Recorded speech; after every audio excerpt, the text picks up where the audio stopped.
जिहा बंदा भी मैनेज करना सीखे। नवी नवी शादी हुई ना बंदे दी, लेकिन इन्हें कमाल कर दी इस बंदे ने। घर नूं चलान दा अंदाज ते नुक्ता बड़ा कमाल दा समझाया, तुहाडे भी काम आएगा, जरा तवज्जो करना। घर दे अंदर आ गई क्योंकि ओदा मिजाज अलग सी। ओदा हांडी अंदर लून मिर्चा समान पाना ते सालन दी मिकदार बनाना। जो 20-25 साल एक घर दे अंदर रह के औरत ने उत्थे सारा कुछ सीखिया, हुण यकदम ओदा माहौल बदलेगा, फर्क ते थोड़ा जिहा पएगा ना। घर दे अंदर थोड़ा सबर करना पएगा, मिर्चा लून दा सबर करना पएगा। लेकिन सासी ना उंज दी सासी बेहौसले वाली बेसबरी वाली, उदों चुक चुक के अड़ियां ते जान गई मेरा पुत व्याहण चली। जिन्नी खुशी इस औरत नूं हुंदी ना पुत व्याहण दी, उन्नी लड़ाई इस औरत दी घर अंदर। मर्द नहीं इंज करदा, जिवें औरत नूं इन्नी खुशी होंदी मैं मन्निया तेरा पोते व्याहण चली है, तू खुशी दी भी इंतहा कर देनी है ते लड़ाई दी भी इंतहा कर देनी।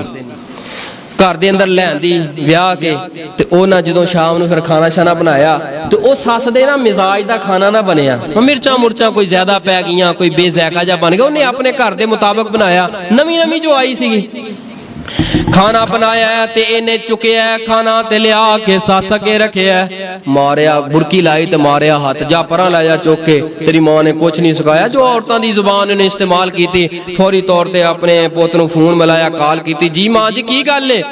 ऐ मेरा पुत्र मेरे वास्ते कोई बाजारों सालन लैके आई, बाजारों खाना लैके आई। मां जी की होया? फरमाया इंज आई तेरी बीवी नूं ते कख पकाउणा नहीं हुंदा। अच्छा मां जी ले आवांगा।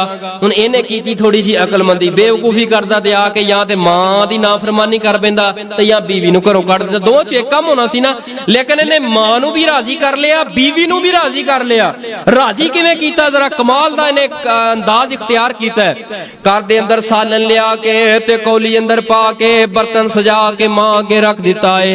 हौली जी किचन दे अंदर गया, बीवी रोंदी ही सी बेचारी कि मेरी मैं घर अंदर आई हां, इज्जत कोई नहीं। आखिर ओदे अंदर भी दिल हुंदा है, ओ रोंदे ही ते जाके उन्हें चुप कराया। कहण लगे हां की पकाया? कहण लगी मैं फलां सालन पकाया, लै के आ रोटी।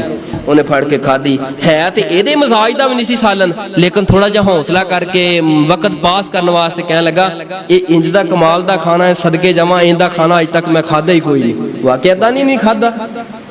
ओदी तारीफ भी करती, सच भी बोलता। बीवी ते कन्ना तक राजी हो गई कि मेरे खाने दी तारीफ अज तक मैं नहीं सुनी।